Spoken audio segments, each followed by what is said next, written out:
Yo, what's up? It's me again, running outside the road.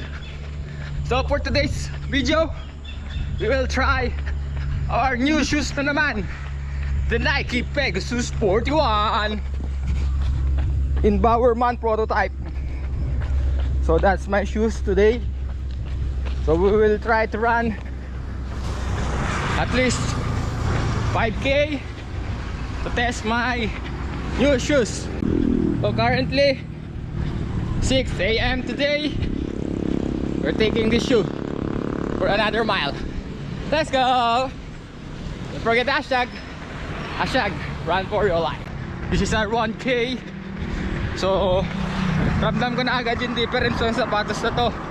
Magaan pero hindi bouncy, pero andun pa rin yung return nya dahil sa air zoom nya. So mamaya malalaman pa natin kapag nadagdagan pa yung mileage natin. Second kilometer guys, and ganda pa rin ang takbo natin. Nasa pacing tayo ngayon, and hindi ganoon kabigatan yung sapatos na to, and responsive naman sa pagbalik ng bounce. Kaya marirecommend ko to. Pila na rin kayo na Nike Pegasus 41. Sino tayo sa Honshu? Using my Nike pa rin. So 2.5 kilometers na tayo. Halfway na guys. 3K na guys. And manageable pa naman yung pacing. Hindi masyadong mabigat. Yung running shoes natin. Basta Nike. Pero sana maripand yung isang sapatos.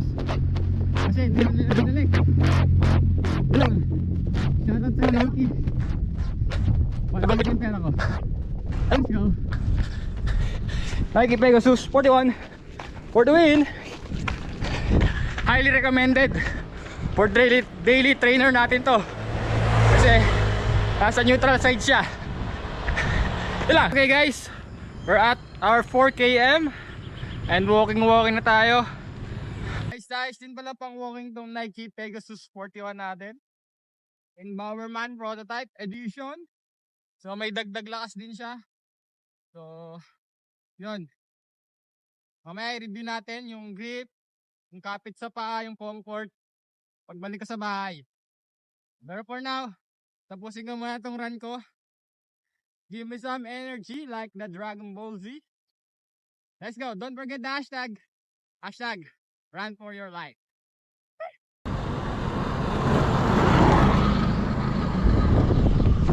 Whoop!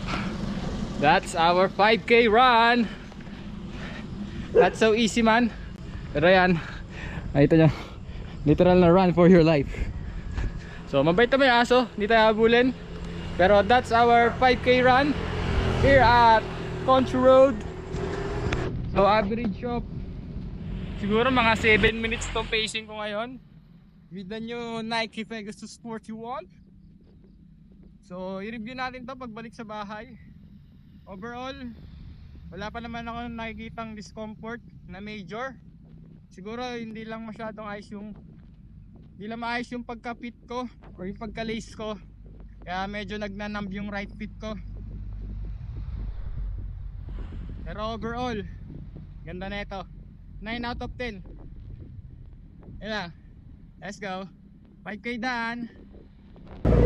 And syempre, don't forget hashtag run for your life.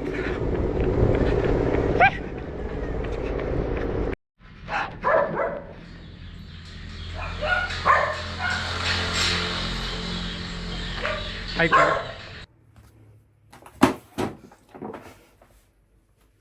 yo, what's up guys?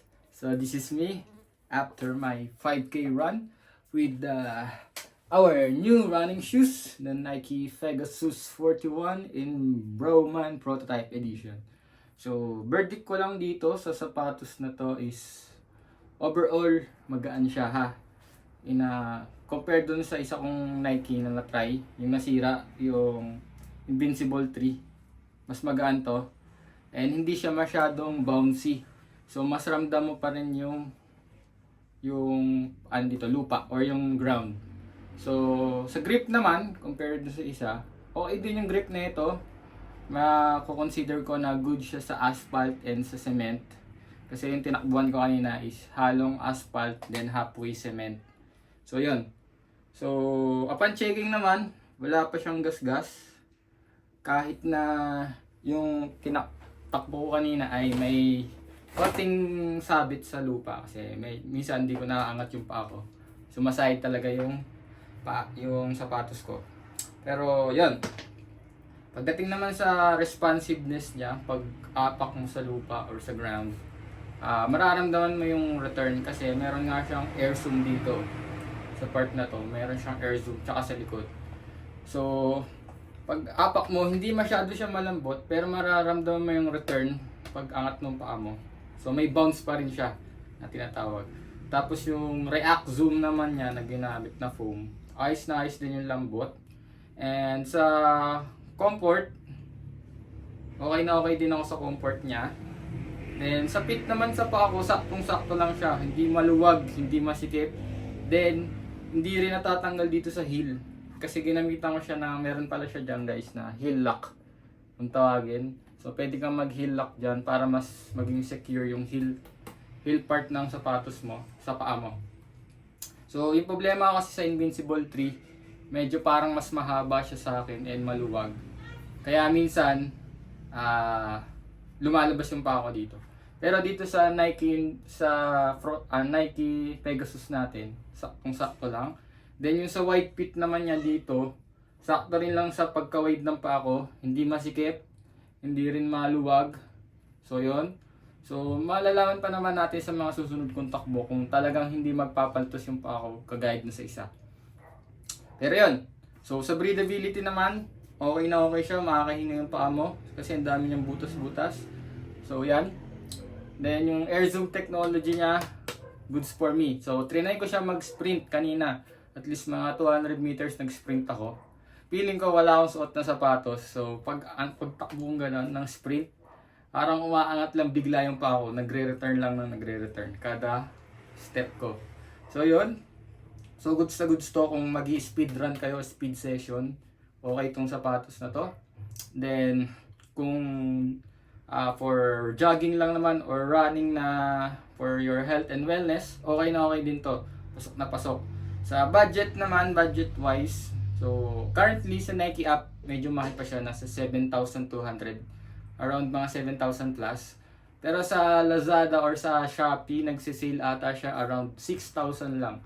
So makukuha niyo siya ng introductory price nila sa Shopee tsaka sa Lazada ng at least 6,000. Tapos samahan niyo pa ng mga vouchers niyo. Siguro makuha niyo 5K na lang to.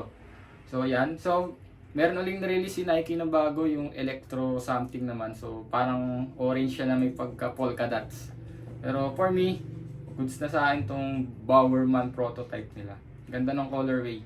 So white nga lang siya, then with orange accent and blue. So medyo madumihin, pero linisin mo na lang kada gamit. So yun. Overall, sana tumagal sa akin to, walang maging problema. Para sulit naman yung bayad natin. Pero for this run, 5K run natin, na kahit di natin na-beat yung personal record natin kasi sobrang tagal kong hindi nagtakbo. Halos 5 days siguro or 1 week. Kasi nga nag-uulan lately, kaya hindi ako nakatakbo. Pero yun. So, malalaman nyo sa mga susunod kong run kung i-review ko ulit. Sana yung Invincible 3 i-review ko after 100 km ko. Kaso, nasira nga. So, ni-return ko sa Nike. Hanggang ngayon, wala pa rin response sila kung mare-refund or ibabalik nila. Pero overall, yun lang. So, dito, antayin nyo yung next review ko, yung after 100 kilometers. So, nakaka 5 kilometers na tayo. 95 kilometers to go. So, yun lang. So, don't forget the hashtag pa rin guys. Hashtag Run for your life. Yan. Run safe. Nike Pegasus. Let's go. Yan. Ganda guys. Di ba? Yan ang ating new investment. Nike. Nike, baka naman.